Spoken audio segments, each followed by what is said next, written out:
Hi viewers! Today we're making this velvety tomato and onion mix to be preserved in an airtight glass jar.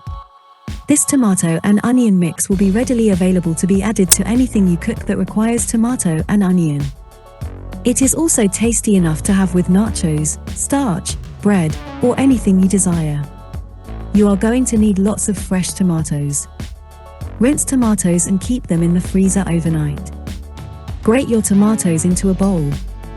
As you grate, you'll be able to easily get rid of the skin of your tomatoes. Grated frozen tomatoes give your relish a velvety feel and look. It allows your tomatoes to cook evenly. Grate your onions as well.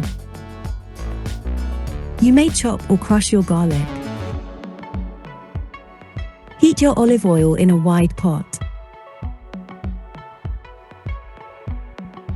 I'm using my herb-infused olive oil, which appears with the shown thumbnail in this channel.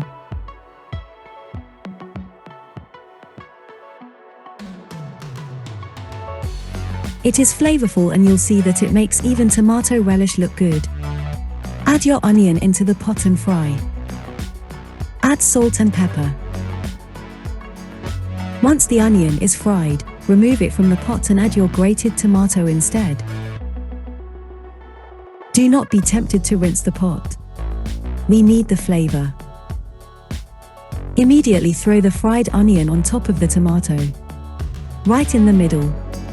The tomato will cook by way of reduction, without stirring. For that reason, this relish is cooked in an open pot.